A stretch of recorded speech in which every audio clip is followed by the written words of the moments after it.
I learned a lot of things by trial and error in my craft. But like I said, I gave a lot more than I thought I got. But in the end, I realized that I was also getting, because what I was giving was really my gift. And so that in itself was rewarding.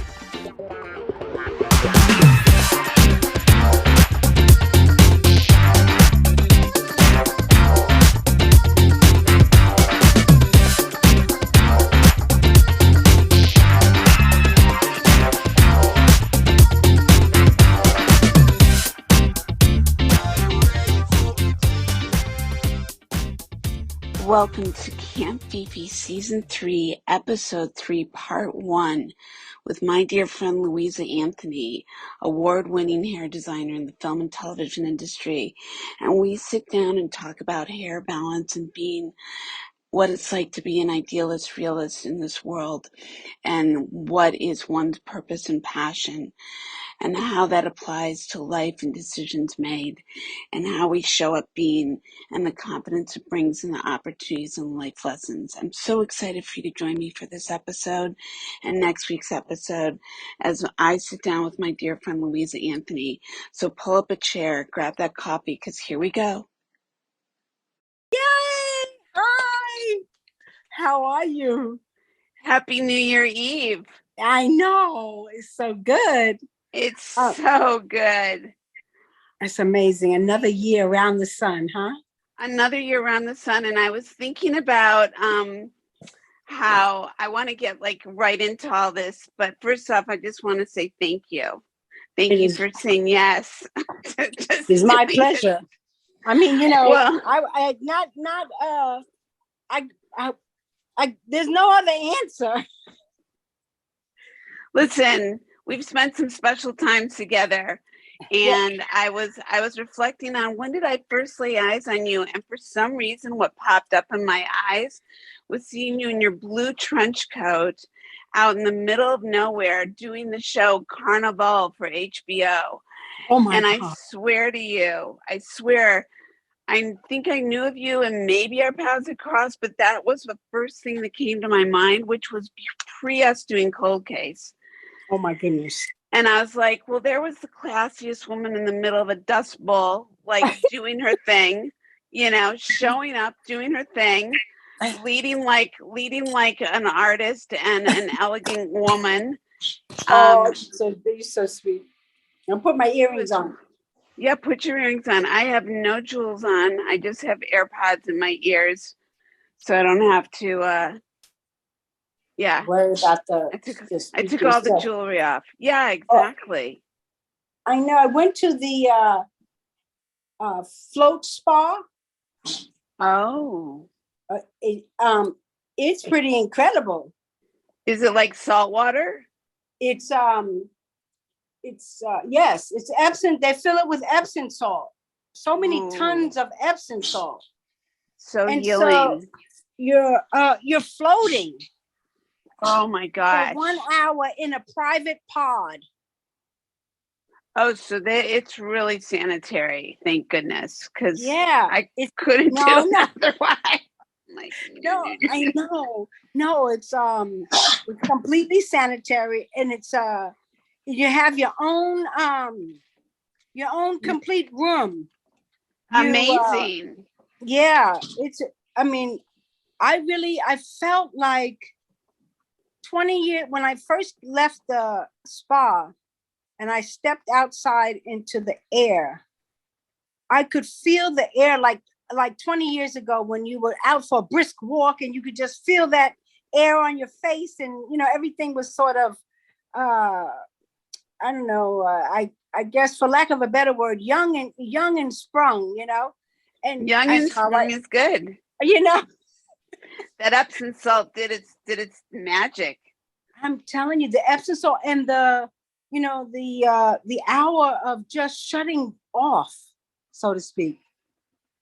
Just repeating whatever your mantra or your prayer or just being there with your thoughts was really amazing. I'm going again tomorrow. Yeah. Those are the self-help things one needs to do. Yes. What were you going to ask me or say? No, no, I was going to say that it's so true. They have so many things to help us, and if we could just stop long enough to put them in our schedule, we're going to be a lot better off for it. But I kind of find myself always being in such a rush, and just wanting to kind of slow down some aspects of my life anyway, But, Yeah, and it's the old adage, carving out time for oneself to fill the tank up so you can give to others, which is so much about, like, I've sent you a bunch of questions, as we both know, and sent you a few more today because there's so many aspects of things I want to talk about with you. But that being what we're just talking about right now, carving out time for oneself, because leading into all the giving and all the creating and all the delivering that you and I have been doing for careers and lifetimes, and how that's shown up looking, being, feeling, all the things, and why, soaking in a sea of salt or the Salton Seas, or being in the blessed lands of Israel, Jerusalem, Bethlehem, with the sea that is the healing sea. Like, why? Because it is. yeah. It doesn't get more godly than that, I think. I mean, absolutely. That's perfectly said, I think you're right. But I came to understanding, I think, that this type of lifestyle that we have working in production, I don't think it was really designed to do full time, in a sense of every day from January to December vacation. It just is not designed that way because of the hours. But we find ourselves, gratefully so, going from project to project, and it's quite exhausting, mind, body, and spirit. And it does change your personality when you're not getting enough of all those things, Well, and what people don't understand about what you and I, so you are in the world of filmmaking as I am. You are an award-winning hair designer, hair artist. You've been a personal, you've headed up movies, you've headed up television series. And your journey, like my journey, has been it's a discovery that we've known a lot about for over 2 decades because of the amount of time that we've both been in this, which is over 3 decades, I believe, for both of us. And, collectively speaking, as the train keeps, rolling along on the track, and lots of different experiences and lots of different interactions and lots of, rising up and having lots of change in our industry, also comes an awareness that most don't know about and yet glamorizes. We do work the amount of hours as relative to somebody carrying 2, 3, and more jobs in a week, because we're averaging 70, 80, 90, 100 hours, depending upon production. In regards to the questions I sent you, what I know and remember of our conversations, going back to family, going back to where we're from. I know you're from the East Coast. I know you come from a tightly knit family.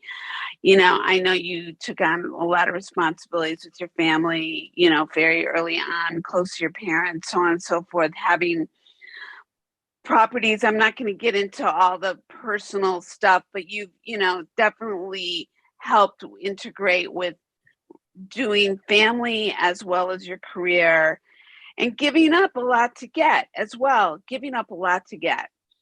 and yet being so successful. I mean, just look at around you. I'm just like, I've never even seen your home down there, and what I'm seeing, baby, I couldn't be happier for you. But oh, hello, no surprise there.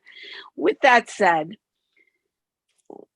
going back to like little Louisa, but coming forward to who Louisa is today, what does hair mean to you? Why hair? How did the hair, what light bulb went off that you were like, that's my train, I'm taking it? I don't think I have an answer really for that per se, because I wasn't in love with hair. Beauty was not my focus.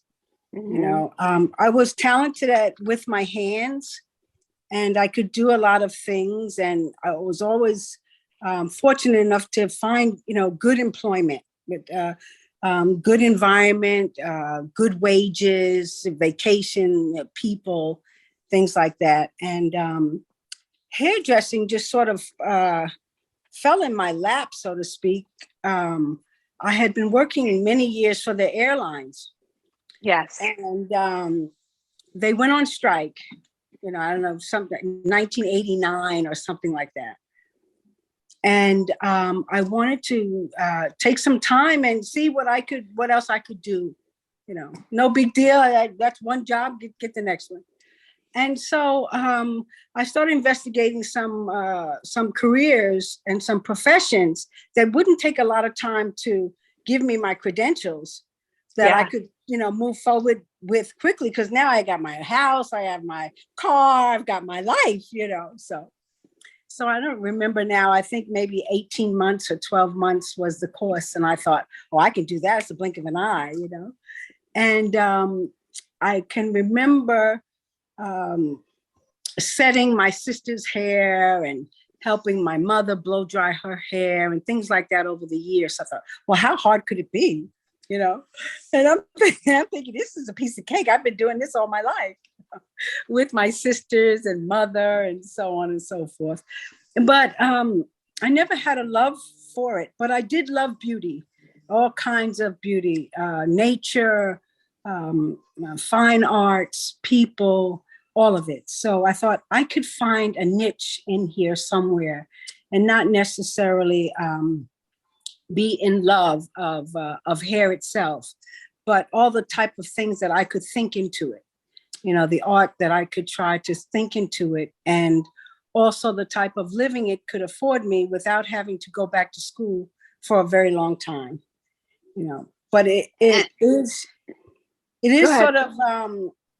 sort of interesting, because even though the schooling wasn't that long to get a license, it's been a very long journey trying to learn as much as you can learn. I mean, it's endless. It's endless. And, I've been doing it more than 25 years. And I tell you, it's amazing, because whenever I start to feel a little disconnected from it, I think about something I can do that I haven't been doing in this industry. And right away, it's a newfound interest, a newfound joy, a newfound excitement. And I think that's probably one of the things that helped me to stay so long, is that I've always tried to seek things that were of interest and could pull more of artistic interest out, and that three-dimensional art. And you get tired of that, and you want to do fades. So you do fades. You get tired of that, you want to do color. And I mean, it's just so many genres you can do within the same industry.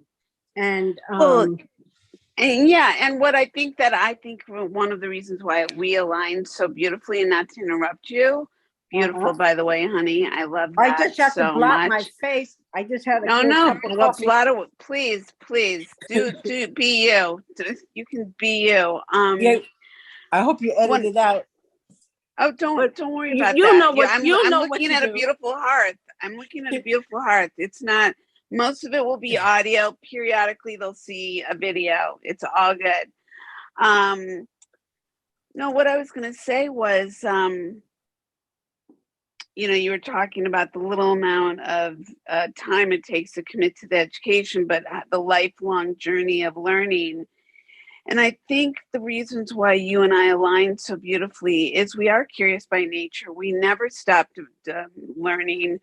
We're always exploring and creating. We do think, I think, on both sides of the brain. I think we're both very science and art mind in the sense of business and just, like firing all cylinders. And I think that was one of the reasons why unconsciously, consciously, you and I had a love and respect for one another. Besides the fact that we just think that there's somewhere in the DNA that we came from the same roots. Yeah, we definitely came from the same part. Yeah, we really, really did. And for those of you who don't know, we are sisters. So, yes. And to that point, it's like it also takes, I think, a special soul who can ride this ride for as long as we have and continue to and make the contributions that have been vast and deep and successful and still going and still for as long as one should choose.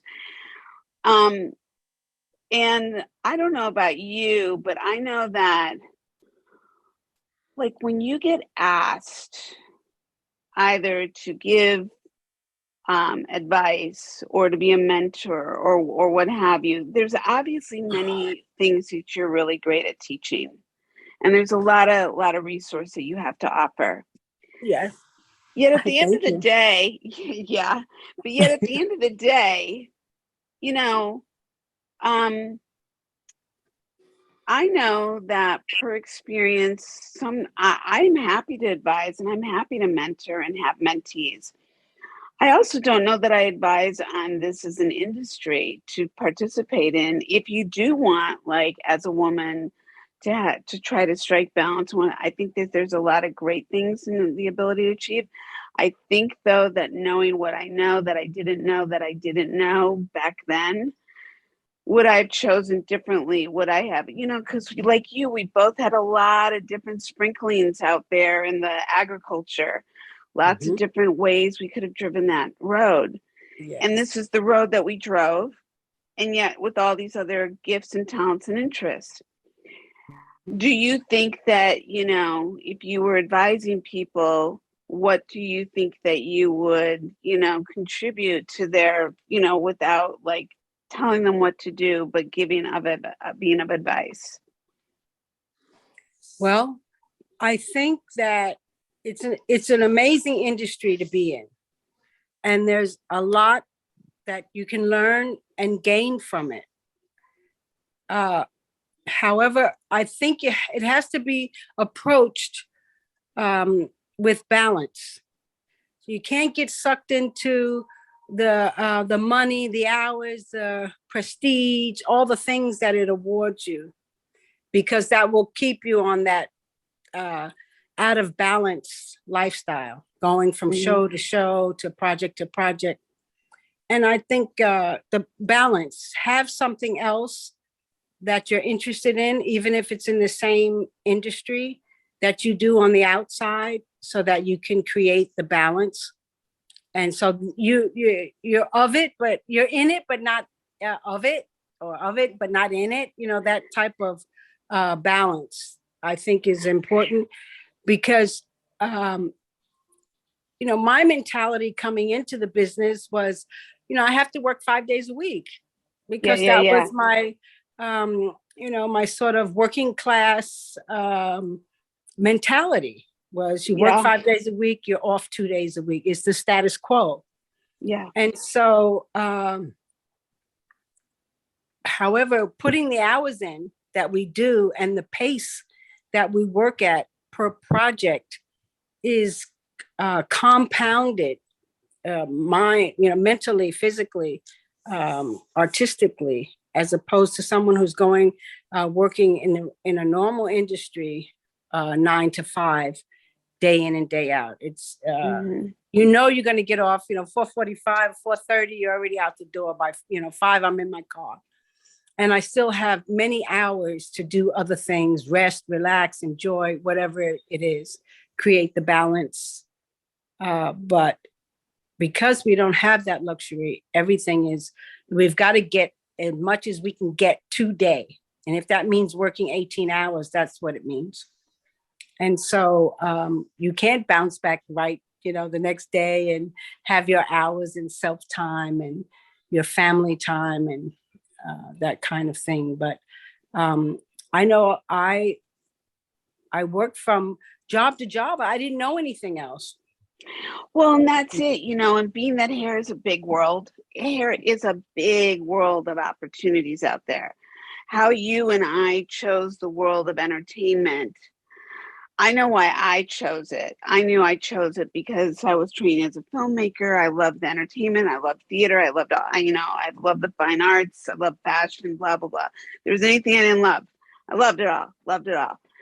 How to get into it, there was no connection to that. I don't know how that strand of luck fell into the fairy dust mix, but that it did. And, for all the other things we can speak on regarding the things you give up to get with the greatness that we get to explore and be a part of and all that, there is definitely that aspect of like, oh, geez, had I known what else? Well, if I had been on a Rodeo Drive or a high-end New York or Chicago or Rome or wherever salon, you wouldn't have certain other things that you might get in that way. You might have higher paid clients in different sorts of ways, but not insurance, not a pension.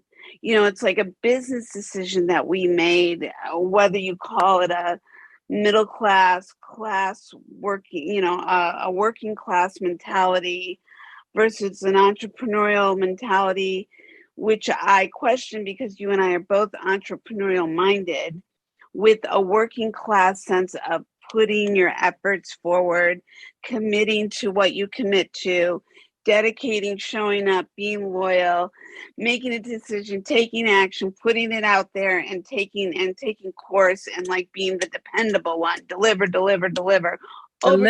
over deliver. And with that comes who we show up being. These really strong females who have been able to, financially successfully take care of ourselves, who have taken from what we've come from, who we learned from, who influenced us, and put that out there, not knowing the crapshoot, because you're really throwing a dice. On every day we're throwing the dice. Yeah. Because what people don't know in our business is you get awarded these great projects that you've been a part of, that I've been a part of. At the end of the day, we're still a day player. They can literally roll over in bed the very next morning and wake up and make a decision that they just said, I want somebody else. Yeah. Oh, my cousin's in from town. Let her do it. My friend has a friend who has a friend. Has a friend who has a friend. Okay, good to know you have friends. I hope you keep them. No, you're not the defense attorney that they're, they may or also may not get rid of, but because God knows too, I think that none of us are different in our careers. We know it for what we know, right? What our experience is so close, like too close. So I think in that perspective, I think we're all the same. But I do think knowing that the world that we chose, consciously, unconsciously, whether it was in the big plan or not, there are a lot of options for us. Yeah. Why do you think you chose the entertainment end of things? Was that something intentional? I thought it was going to be my idea of it, not the reality of it. So, I found out that I was a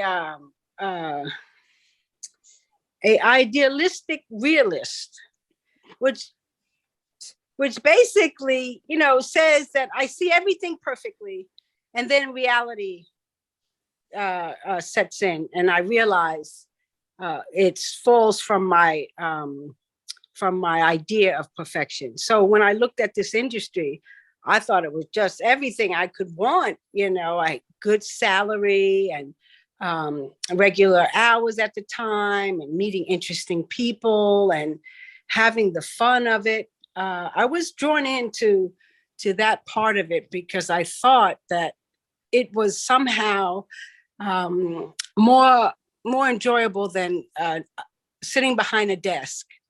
Yeah. Um, or in the four walls, the same four walls that you got to see the world while you got to do this business. Yeah. And being with that. And people, you get to change people if you want. There's each time you do a project can be a new group of people other than maybe your core group that you like to have with you, which is good because often in an office, you're kind of stuck there with all the employees that may or may not. Same cast of characters. That sounds like a sentence in itself. Well, it is. And speaking of the same cast of characters, funny enough, and you saying, about the changing, one of the many things I want to talk with you about, we both have come up doing all sorts of hair.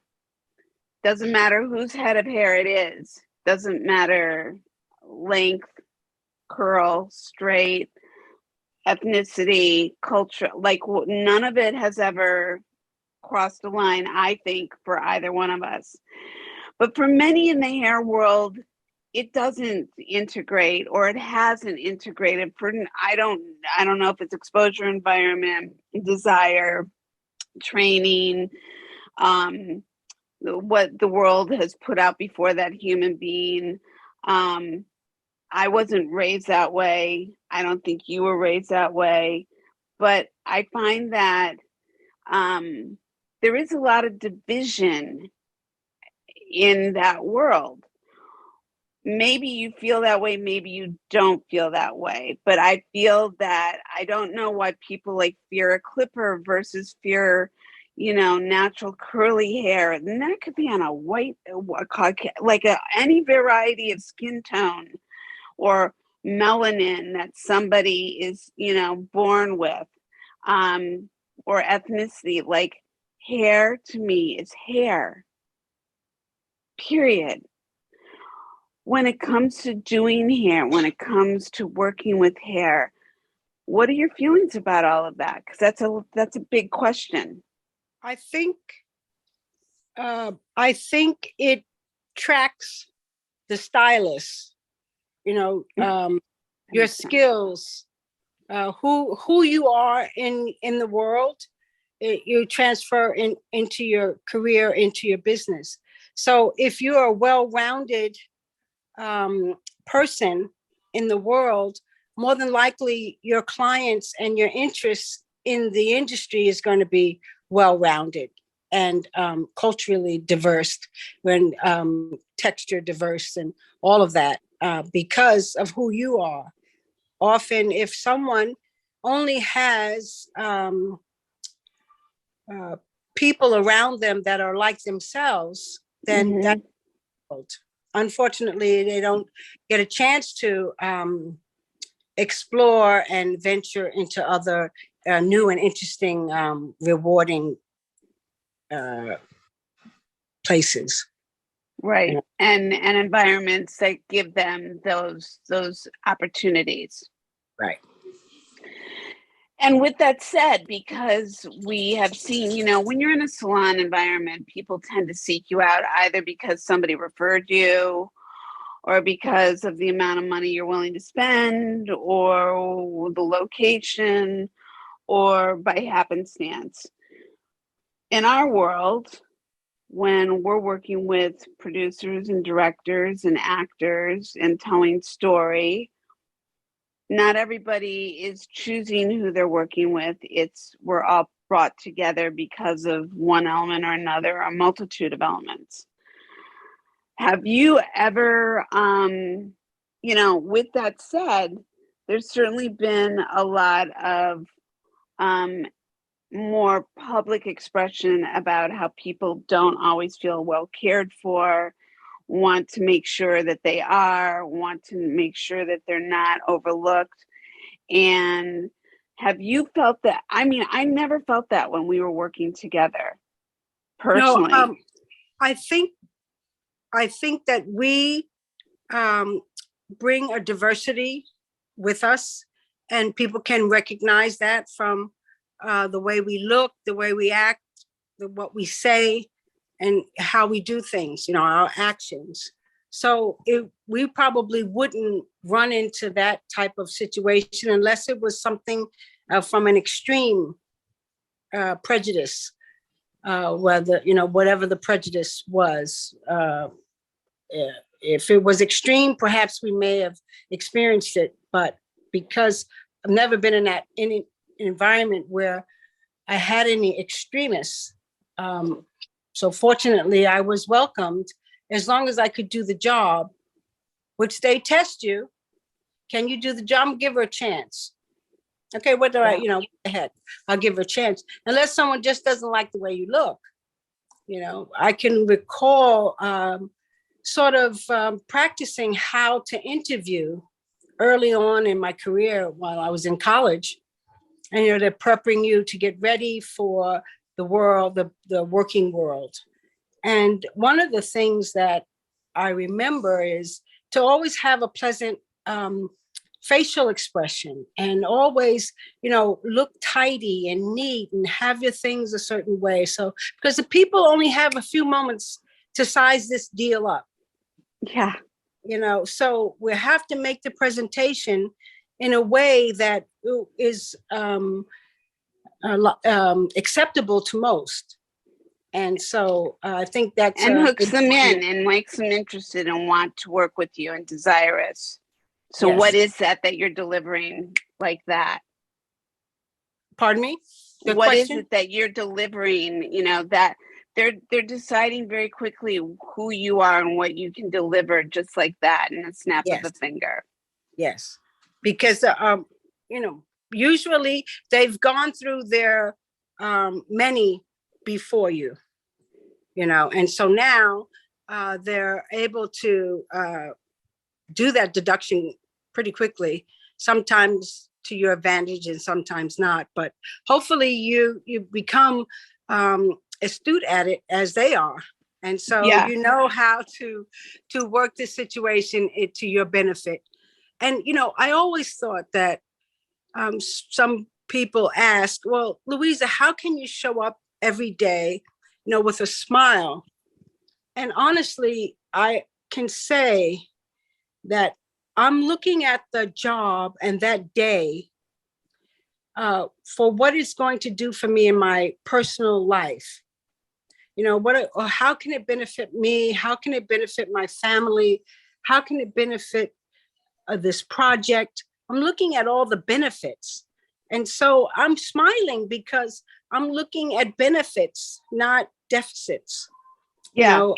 So I think that's very important, is to stay positive and keep your thoughts and your mission, your plan, positive, and get positive from it. And no matter what situation you're in, it's going to be a smile because the end is you're going to get what you went for. What you put in, and you're also talking about gratitude and a mindset and staying focused on your intention. And you're going in with like a game plan. You go in with a daily game plan and you go in with a bigger game plan, which is the beginning, middle, and the end of this project or projects. And on a daily basis, you're expected and you're part of this whole cog to deliver your part and make that be seamless. And one of the reasons why I love dancing with you, so to speak, is because you're very good at what you do. You're very talented at what you do. You understand the business end of it. You understand the management end of it. And you understand the artistic and storytelling end of it. That's a big package to deliver that most people don't understand the art of that delivery. And those who stand out for those very reasons, because lots of people are not trained to show up being all those things. Good manager, good artist, good communicator, self-developed, always staying on top of things, evolving. You know, it's a lot. And it's a lot.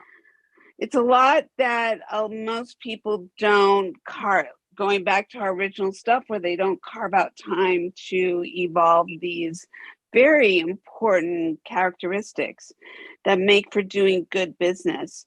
So I'm really curious, because we've dabbled on a lot of different aspects of things. Who were your influences and mentors or teachers growing up that you looked up to, that you started formulating who you wanted to become with whatever you chose to do in life?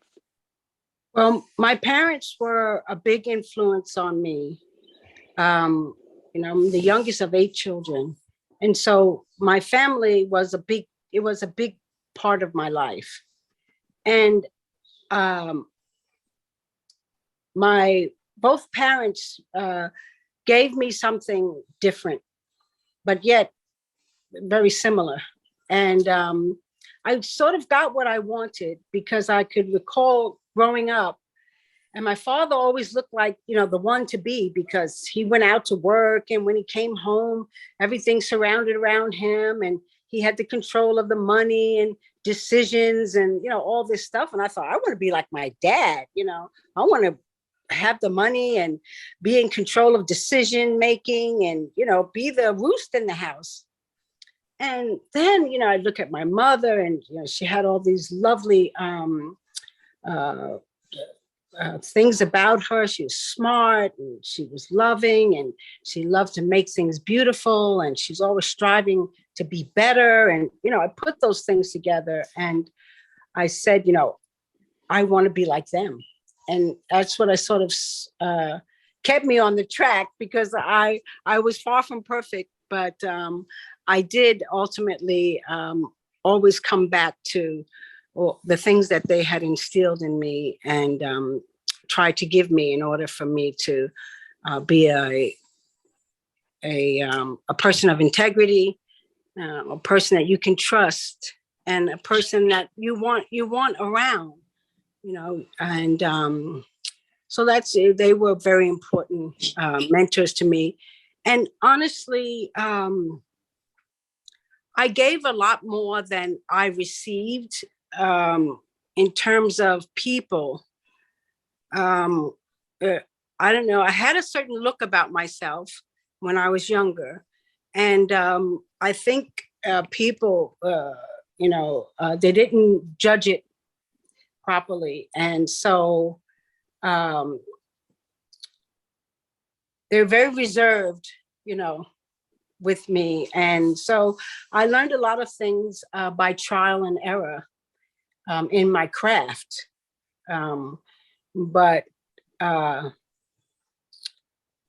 I said, I gave a lot more than I thought I got. But in the end, I realized that I was also getting, because what I was giving was really my gift.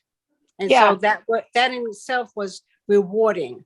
Yeah. And I thought I could be a better person by offering my gifts and knowing that whatever I give to you is yours, and whatever I have is mine, is God-given or earned by myself. Yeah. And so, it was always a give and take situation, but there was a time when I didn't realize that.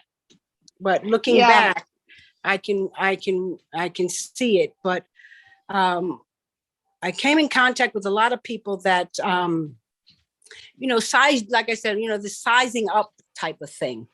Yeah. And so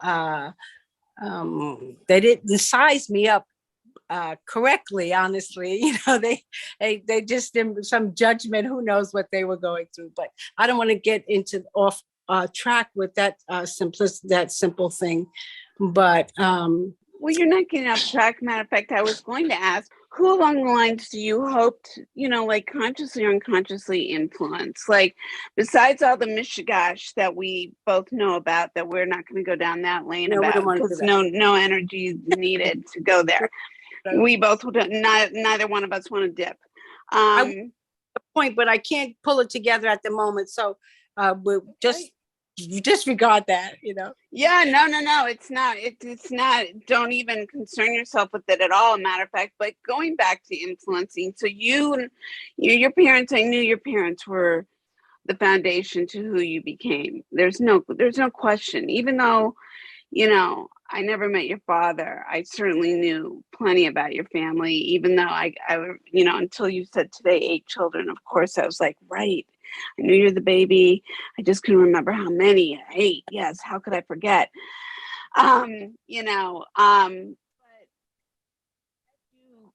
on with your career and life and career lessons that you've learned and wanted to pass on, and who you want to influence. Well, I'll tell you, honestly, to get back, sort of that idea was, I learned a lot about how not to be. Mm-hmm.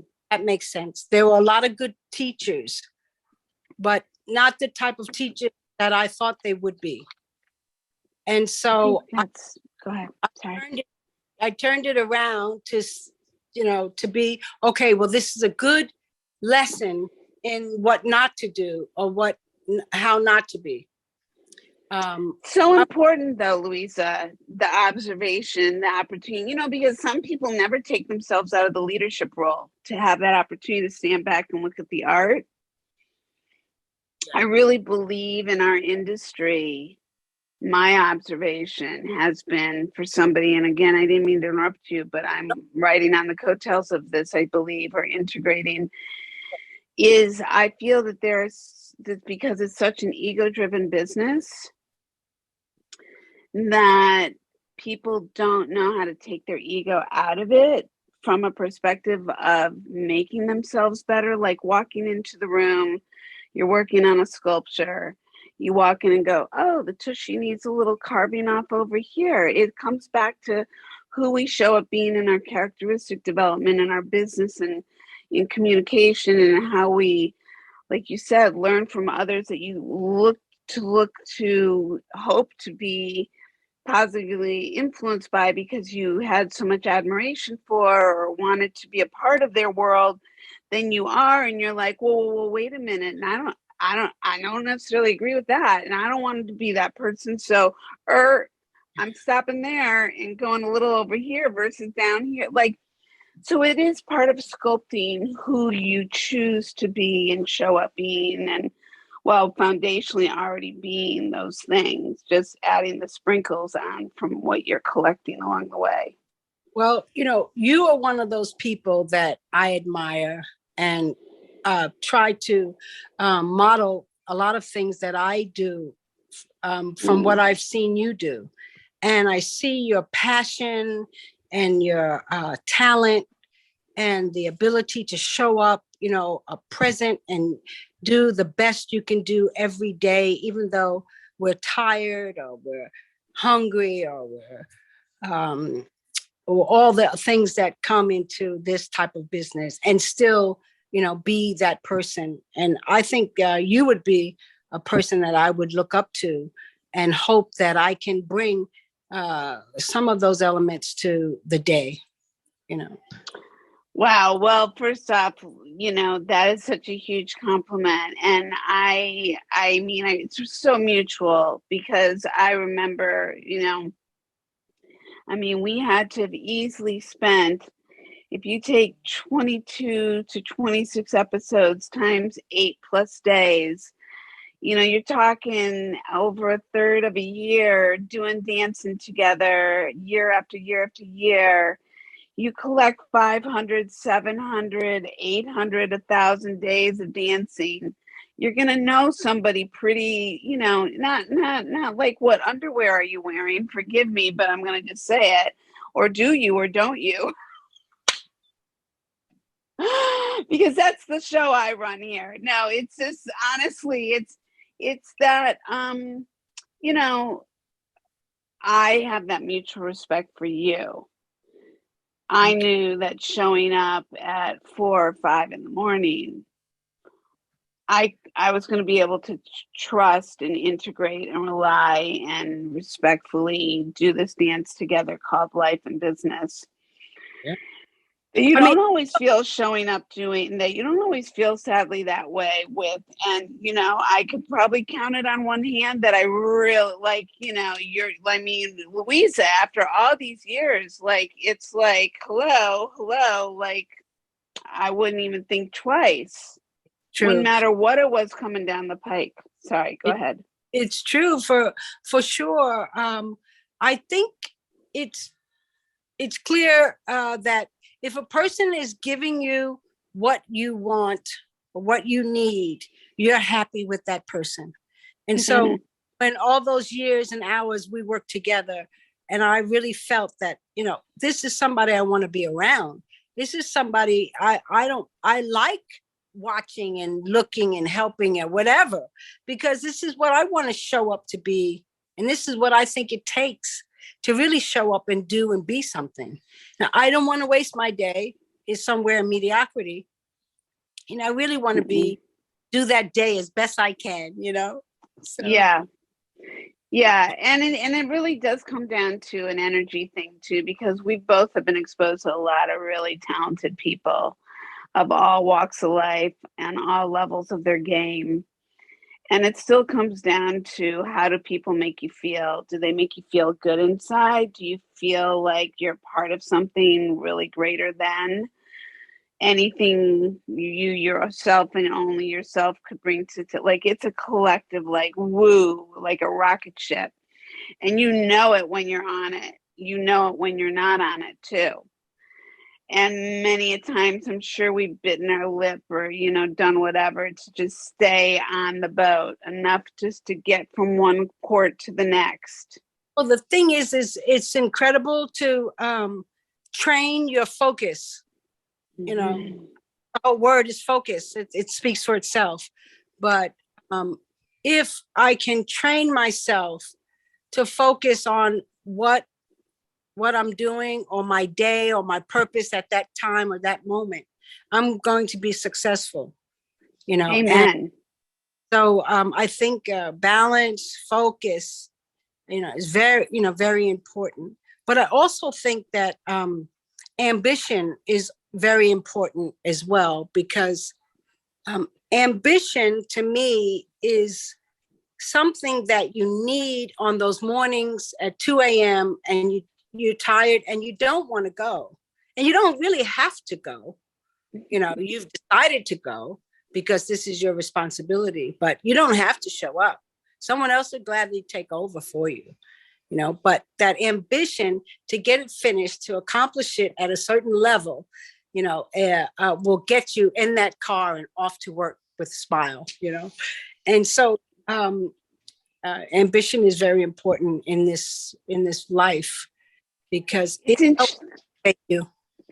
No, and you and I are very driven women, but not driven in the sense that we would step over anybody to get to where we're going or what we've achieved. There lies the difference between who you and I are versus many other people we've also been exposed to that we also won't talk about. It's not that. It's interesting. Somebody said to me just yesterday about how they think of me as a driven woman.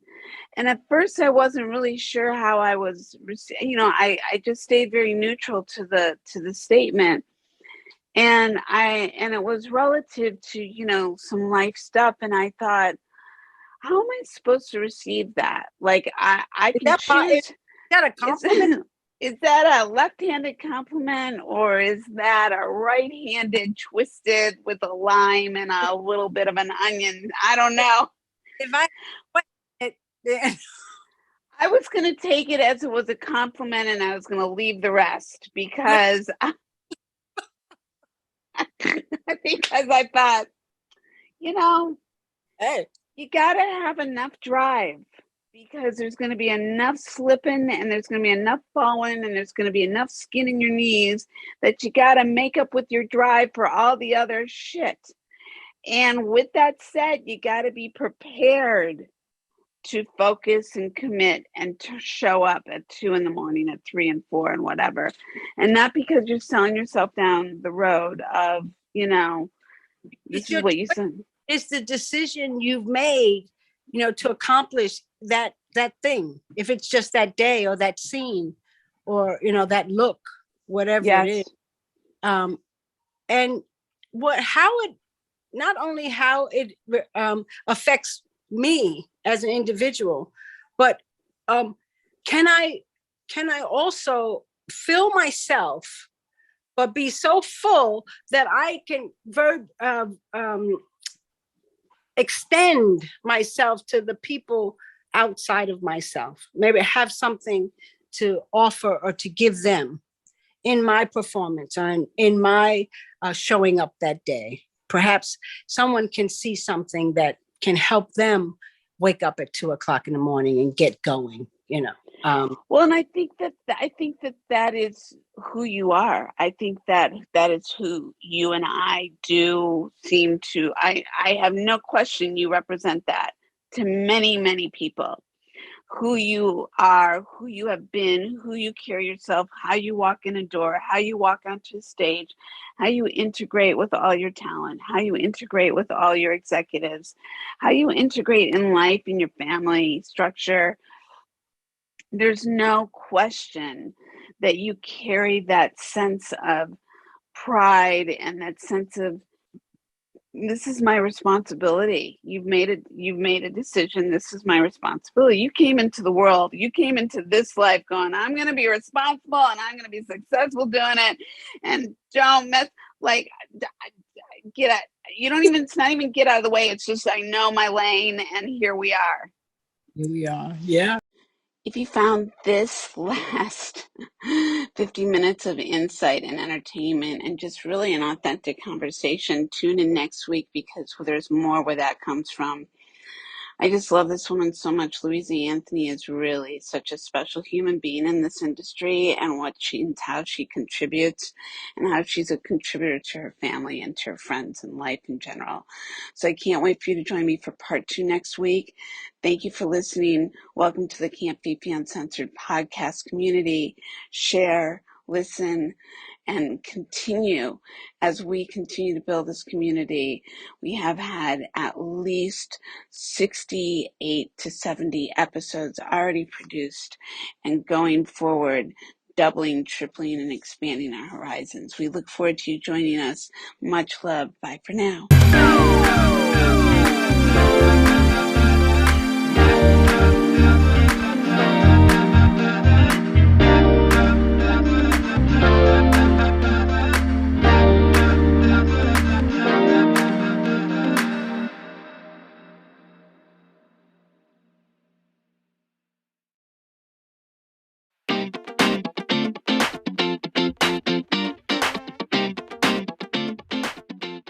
Hair tells a story.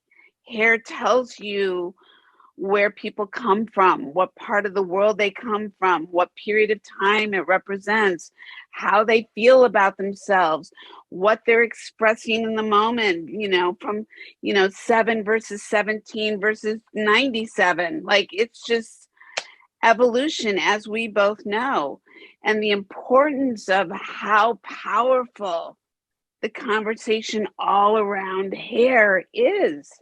And we've been talking about that a lot lately, in our personal life because of things. And I wanted to talk about that. But getting back, before we get into that, when you were in South Africa and how that changed your life, going forward as a filmmaker, going forward as an artist, going forward as a woman, what were your takeaways that you're willing to share in the moment? I'm just curious. I want to say that my takeaway is you can do so much. Just being yourself, just giving of your own gifts. It doesn't cost you anything. You can just share what you know, and express that and give that to people. And it can change their lives. Something that I think is so simple. How do you break down a script? How do you make a schedule? How do you fill out a time card? I mean, these are kind of things. I was writing a submission last year about a project I worked on. And my sister kept saying, I need more detail. You need more detail. You need more detail. I said, after 25 years, it's hard to remember all the details because a lot of it becomes routine. Mm-hmm. So things that I don't even think about doing, I'm doing, and people are benefiting from it. And that's astonishing to me. It's like to me, it's like breathing. Someone else, it's like, it's a core element of what they need then. But I think people are the most important thing, beside God is people.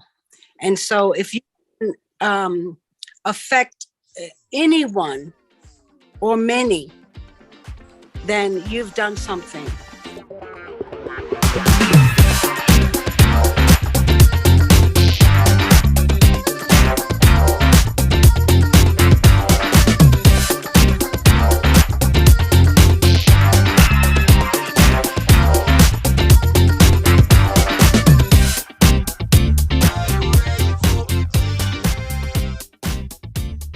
Welcome to Season 3, Episode 4, Part 2 with my guest, Louisa Anthony, as we sit down and talk about people, hair, and giving back.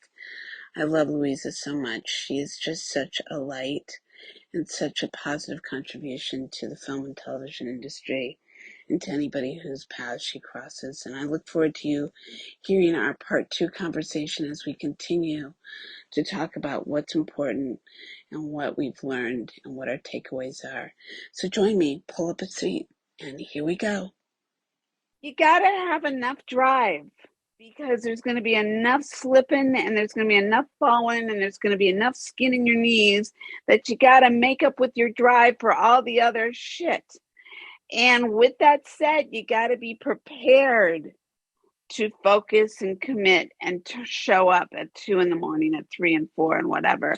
And not because you're selling yourself down the road of, this is what you said. It's the decision you've made, to accomplish that thing. If it's just that day or that scene or, that look, whatever it is. And not only how it affects me as an individual, but can I also fill myself, but be so full that I can extend myself to the people outside of myself, maybe have something to offer or to give them in my performance and in my showing up that day. Perhaps someone can see something that can help them wake up at 2 o'clock in the morning and get going, Well, and I think that is who you are. I think that is who you and I do seem to. I have no question you represent that to many, many people. Who you are, who you have been, who you carry yourself, how you walk in a door, how you walk onto a stage, how you integrate with all your talent, how you integrate with all your executives, how you integrate in life, in your family structure. There's no question that you carry that sense of pride and that sense of, this is my responsibility. You've made a decision. This is my responsibility. You came into the world. You came into this life going, I'm going to be responsible and I'm going to be successful doing it. And don't mess, get out. It's not even get out of the way. It's just, I know my lane and here we are. Here we are. Yeah. Going to South Africa last year, on a movie, it changed my life a bit. Being involved with some more than 20 South African women that had no idea.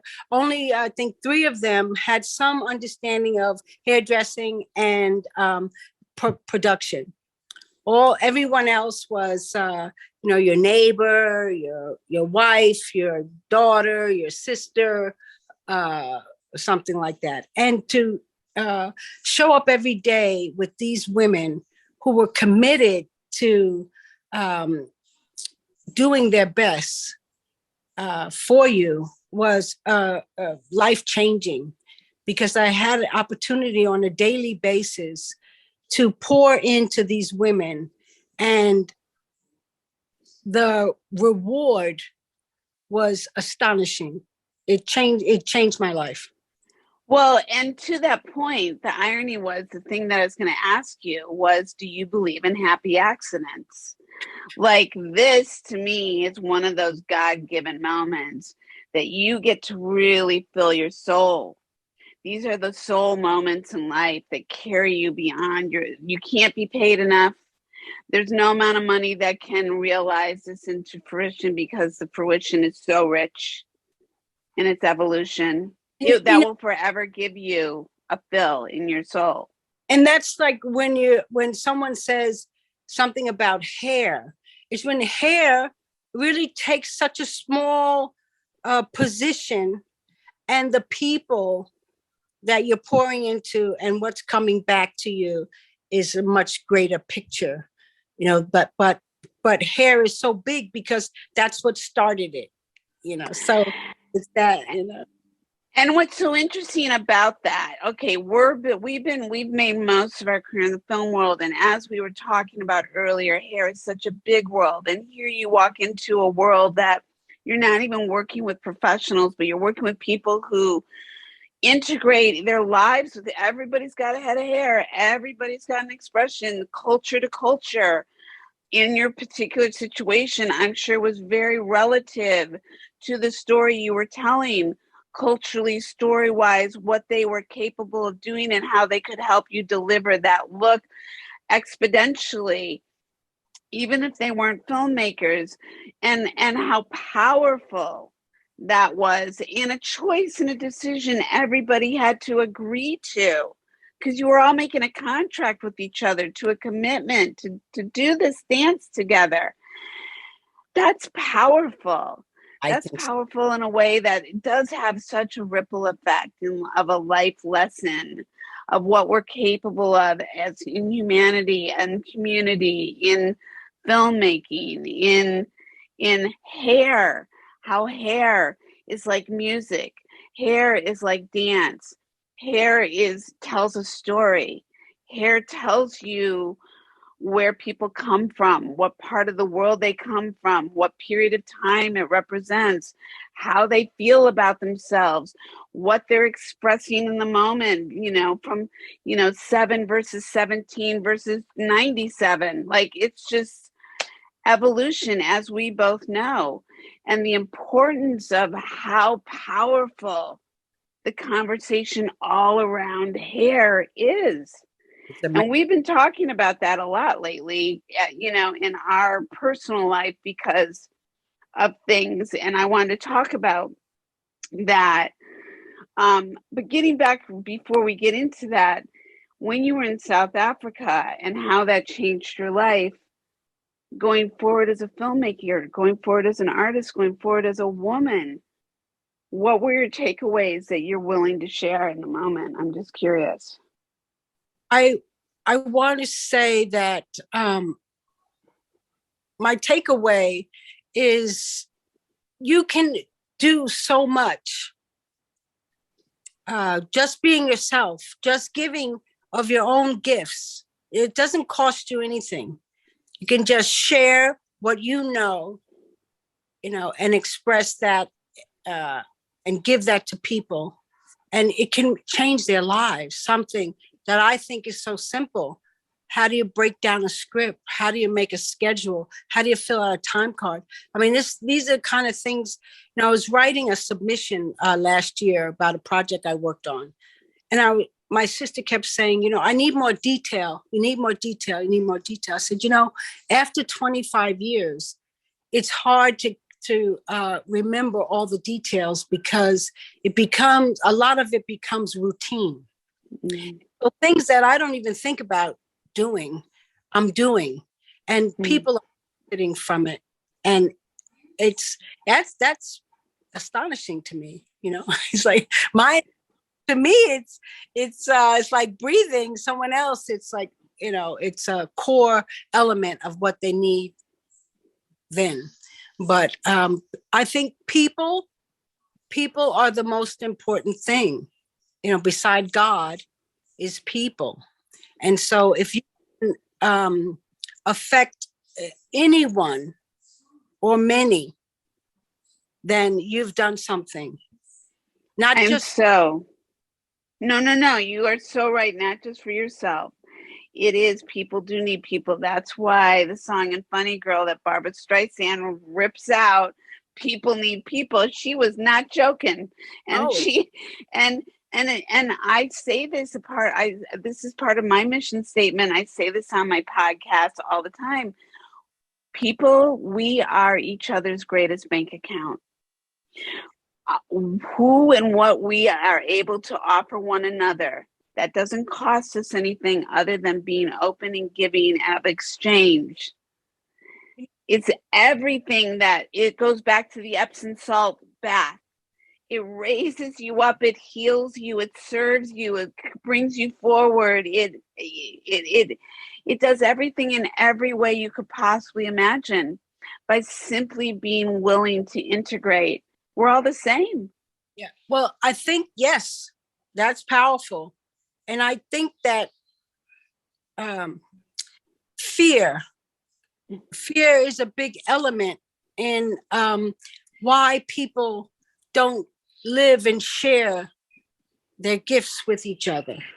Some way they're in fear of losing something, being found out about something, or some sort of fear-based idea, limited belief.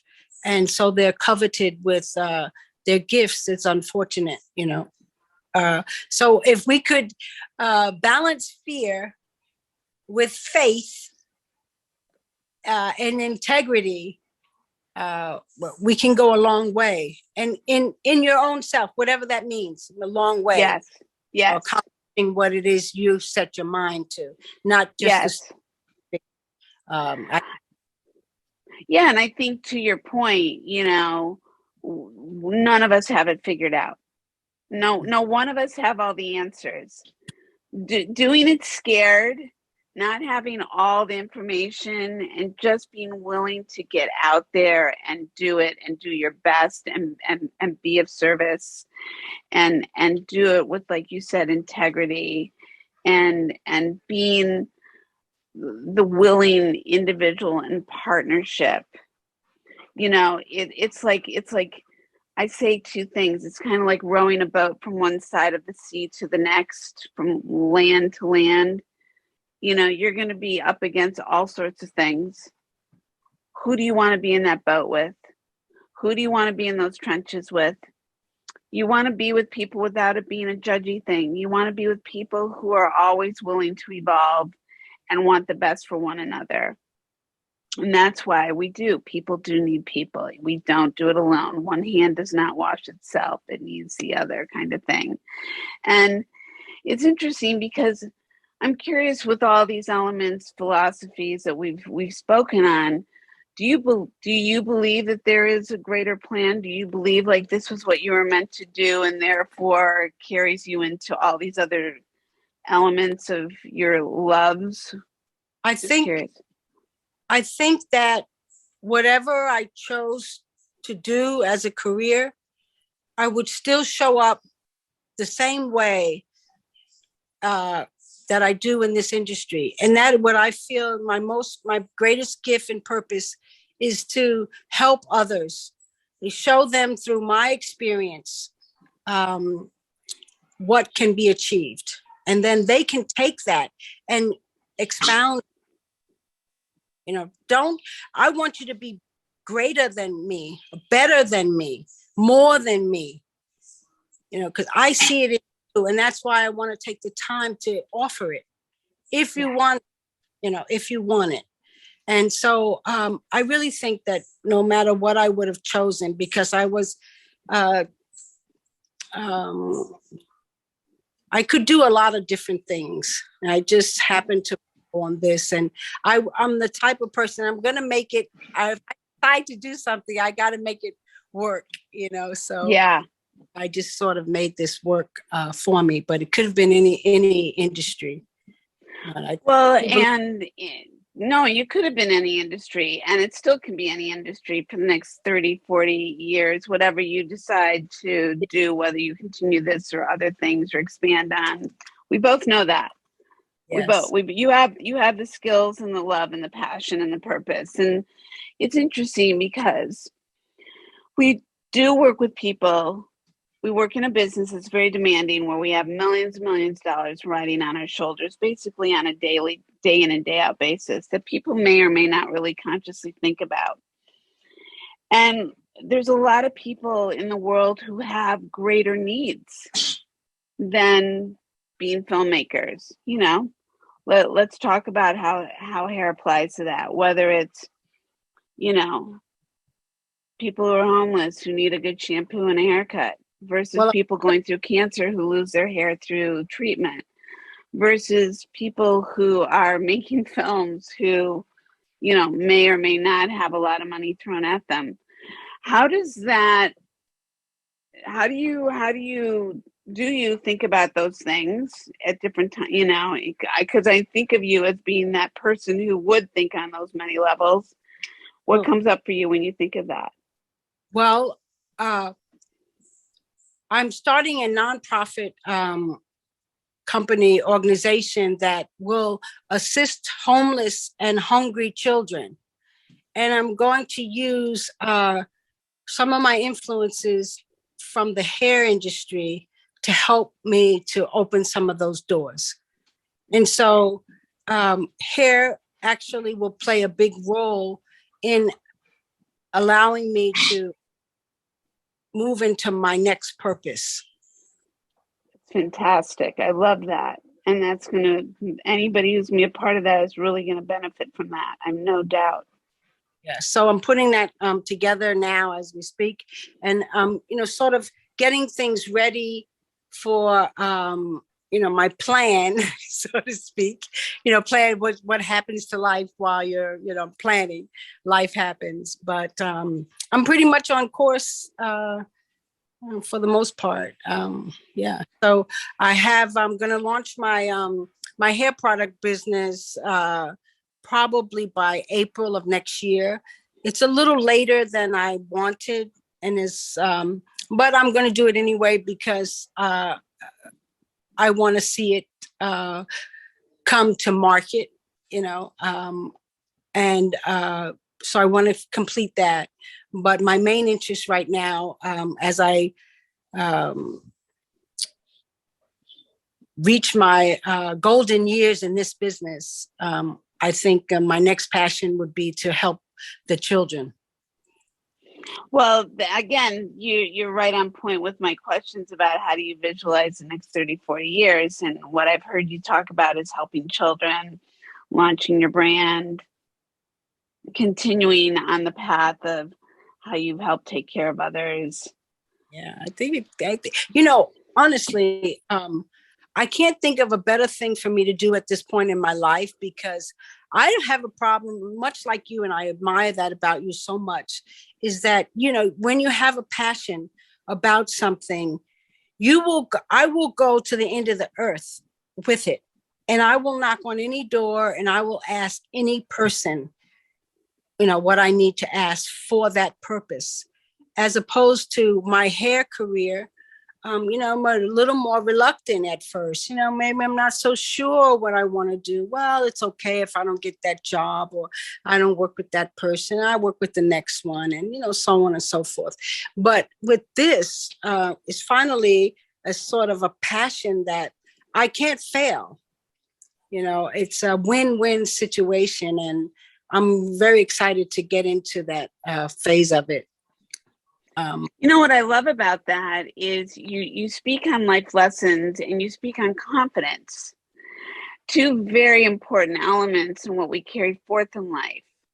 And, trying to be told that as an 18-year-old or a 25-year-old, or it's not that we're not open and not that we're not malleable or coachable or all those things, but we tend to want to try to figure it out on our own. And then, you get another, 5, 10, 15, 20 years and a lot of other life experiences, good, bad, or otherwise, in between, some luck, some not so luck. Who's to say per person?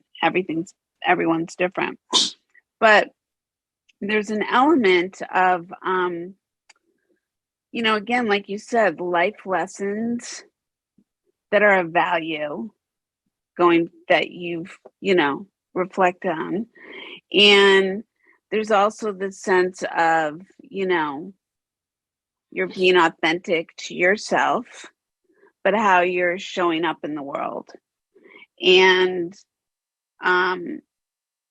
I think that is what has always resonated to me about you, has been that it's never been a show. It's never been a put on. It's never been like you're not capable of putting on a mask and just you're just not that human being at all. Thank you. Thank gosh. No, thank God. I appreciate you saying that, because you're often curious about how people see you, and what effect you may have had on a person, over the years, or just one time. But I just didn't think it was enough for me to be happy and successful. I thought, well, anybody can focus on themselves and set out to accomplish a task or goal or career. And what about what do you do after that? Is it just a self-centered, egotistical, limited perspective of yourself? What you want for you, I, me, which is great, because you must have a certain amount of self in it. Yeah, agreed. However, it's so much bigger than that, Agreed. Because I thought, well, anybody can focus on themselves and make an accomplishment, but take that person and see how they can focus on another and help them to achieve something. That, to me, is a life or a day of purpose, of value. Well, it's interesting, Louisa, because for all the people I know in our business, not that I know a lot, but we know enough. We know enough. I would actually say, out of all the conversations, conscious conversations amongst peers of ours, the thing that stands out to me about you and I and our alignment is of being of service. What fills our soul up creatively, fiscally, long-term legacy, like what is our greatest purpose? What is our passion? Did what we chose reflect on the greater good of what we're here to do and be? And I think the truth of it is that our truth, your truth, I'll speak for you, my observation is your truth always keeps showing up. I think my truth keeps showing up. I think I know for myself, and I'll just speak on this, one of the things that I just spoke on even today was not being scared to show up, even though you might be scared. I remember I used to think as like a 15, 16, 17-year-old, or in my early 20s or later on, like in my early 30s, like how scared I was. So therefore I wouldn't do, even though I did so much. But there were things I stopped doing because either time or because I just didn't, oh God, whatever. I won't get into all the things, but it's not that there's regret. It's that I know that doing things, being willing to do things, not knowing who might need to hear those things, not knowing who too is going, this goes back to our conversation about the difference between being selfish versus selfless versus selfish. There's selfish, and then there's selfless selfishness, if that makes sense. Absolutely. By being, by taking care. Go ahead, please. Well, you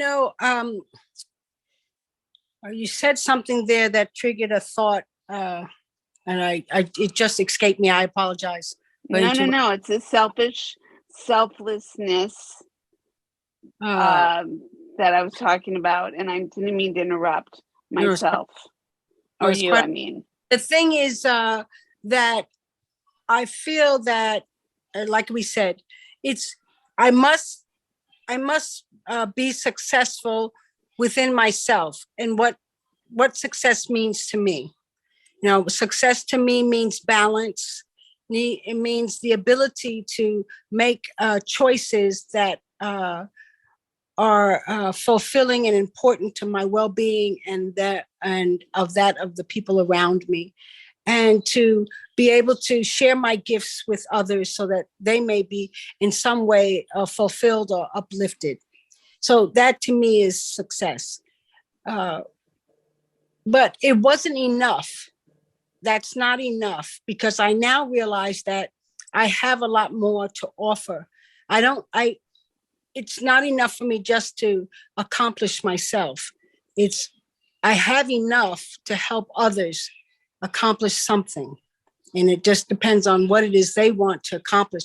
They can take it and move forward with, And so I think that's the biggest thing is I had to go through all the things I went through in life in order to build the confidence, to gain the understanding and the knowing that I can do much more. That is so key, because I think it's so interesting. One of the reasons why I launched this podcast was because even going back to when we were working together, people would say to me, Jesus God, you've lived 9 lives. You should write a book already. There isn't anything you can't talk on. And, the irony is even since then, more life has occurred, and, more to be able to talk on. And, and with that comes confidence, and with that comes what I call marinating, and with that comes the ability to teach, the ability to share, the ability to give perspective, the ability to say, get back up, the ability to say, this too is just going to be a blip or a notch in the wood. And, there's reasons for these things, not because, somebody said, hey, I'll take, door number 1. And that's it's not, let's make a deal. It's, it's life, but again, it's it's fascinating because, as I think because I've shared with you, I've gone a little bit more public in more recent times. One, doing this podcast where maybe all of 2 people are hearing, or maybe 2,000, or, the goal is to have lots and lots, not because the goal is that, but because I think people want to hear these kind of authentic connections and conversations, and be able to go away an hour later and go, oh my God, that really resonated with me. That was like being a fly on the wall. I want to hear more of that, because that's why I do this. And one of the many things that I love being able to share is, no, you don't come out of the womb a confident soul. Your spirit might be confident, and then life can happen, and you get exposed to a lot of things, and you get knocked down a few times, and you get awarded a few other times, and you do strike that balance of, oh, I like that, and that didn't feel so good, so how do we recreate more of this and less of that?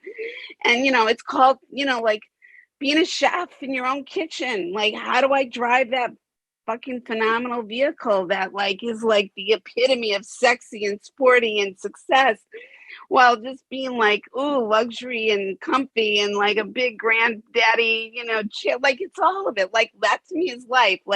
One great big multiple orgasm of how do you achieve all these beautiful things together, right? Yeah. And that comes in confidence.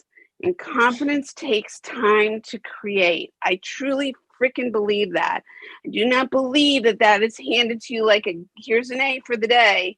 No, that keeps being earned and re-earned and reworked. And I think if people were really being authentically integral and honest, that would be a key lesson to share with people. That, you know, even confidently talking about going through cancer right now, my attitude is, who can I help? It's not how is it going to hurt me? No, because I'm going to be cured and I'm going to be healed, but I'm also going to help a lot of other people. And I'm also going to open up the conversation in a way that it's not going to stop me from having work. It's going to bring in so much more opportunity than I can even wrap my brain around. Not because of an agenda or because I have some like little, you know, conspiracy, like I'm going to make this happen because of X, Y, and Z. No. I'm doing this because I'm showing up with my heart. Yes. Yeah. And I'm showing up because I'm supposed to be speaking up, because that little girl can't be scared to speak up anymore. No. I'm here for a reason. Yes. To be of service. Absolutely. I can't control what other people think. You can't. I can only take care of this person, who in turn does really damn good taking care of a lot of other people. Hey, true. And I'm not going to dim my light anymore for that. Isn't that if that's good? too much for you, Move on. my problem. Not my problem. No, it's true. You know, I think that it's important to have a good balance, to have the integrity to work on yourself and be the best that you can be for yourself, whatever that is on that day, and then what we can give to others. That's a fulfilled life to me, you know. And so I'm hoping that I can achieve that. But I feel pretty confident about it. You know, I took on a personal coach 6 months ago, and I think I have 2 or 3 more sessions, and I have learned so much in this short period of time, that things that I already knew, but it just sort of put it in a professional format, and it made it more understanding, and I really enjoyed it. And you know, that's really a key thing, Louisa. You said, and I didn't mean to jump on the tail end of your sentence. One of the things during the pandemic that I did a lot of unconsciously, but dove right into and invested in. It's a key word, invested in. I invested in myself to come out a better, well-rounded person when we came out of whatever this was we were coming out of. And, you know, I didn't know what that was going to look like. I didn't know how that was going to sound. I didn't know how that was going to feel. I knew how it was going into it. It was messy and sad, and because we had just lost my mom, and then the country shut down. And I knew, being a highly driven woman or functional woman that I am known to be and am, can't sit still for too long. God forbid, got to solve a problem somewhere. And not looking for the problem, just saying, how do I make a living? How do I turn these, ideas into, something that will help others and myself and all the things? Coaches are a key element to anyone who wants to seek and be of success in life, no matter what it is that you do and choose to become. Because it is a constant life lesson to constantly be living and learning life and developing yourself. The big takeaway that I think you and I are delivering tonight is the fact that learning is essential. Learning from that which we have lived is the epitome of life and balance. Being coached and the willingness to be coachable, to become better creators, better contributors, better teachers, better students, is by the being willing to say, I can learn I'm willing to learn. I want to learn. I've made a decision to learn so then I can go spread, I don't want to say the gospel, but spread the The good gospel, news. so to speak, the good word, whatever that good word is, like a good linguine pasta, like with clam sauce. Let's bring it on, sister. Like, don't hold back on the Parmesan and don't forget the cannolis. That's all I'm saying. I'm drooling as I'm talking. It's true though, it's one of the things, one of the greatest things I have learned in these last 6 months was that you know everything is already within you, and it's just awaiting your recognition of it. And so get about finding it and recognizing it, and get busy doing something.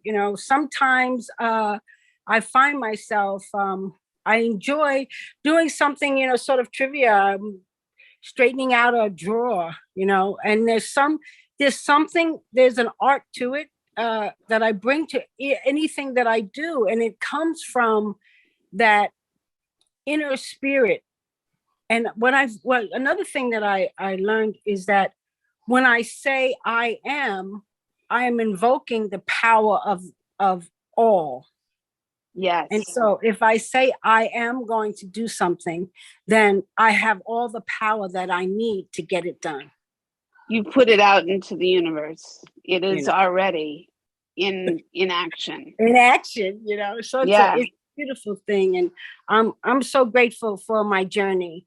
And sometimes I'm sad about things that I wish I had adhered to or didn't adhere to along the way, and maybe things could have been different. But I resolve with the fact that I'm happy at the moment, and that's most important. Of what it's all we all really ever have is right now. And exactly where you're supposed to be in this moment, and being present and being appreciative of that presence, that gift, that what is. And, I want to take this moment to wrap this up and say this and you are such a gift in my life. I want to celebrate the gift that you are to me, and I know to the world, and anybody who comes into contact with you, Louisa Anthony. You are not only a beautiful friend and daughter and sibling and creative human being and businesswoman and mind and spirit, and sister. You are really a soul, a light. Thank you so much. Yeah, no, you really are. And I look forward to the legacy that you continue to create in the world, because there's a lot more years ahead. I know this for a fact. It just my soul says, based upon that lineage, you will have plenty more time to sprinkle fairy dust, a lot of fairy dust. I want to do that. Sure. Yes. Yeah. Well, I want to be doing some of that with you. So, yes, we're definitely not done doing that. So I just want to thank you for taking this time. I think having the opportunity to listen to somebody like Louisa and us share what our takeaways are from two people who really have a lot of passions and a lot of desires, and have nothing but anything but pride for what has been accomplished thus far. And to that point, what's still so burning desire within to continue to give back, no matter how much success one has experienced, and realizing the importance of why that fills one's soul, I think is a great insight to somebody who has had many of opportunities, and what is most important at the end of the day. I look forward to you joining us next week for new guests, new episodes, and much more to come. So with that said, Welcome to the Camp Fifi Uncensored podcast community, where everything from soup to nuts is discussed, and where the spirit is young and the soul is wise, and the life stories are vast. I love that you're here. I love that you're listening. Please continue to share. Best wishes. Talk soon. Much love. Bye for now.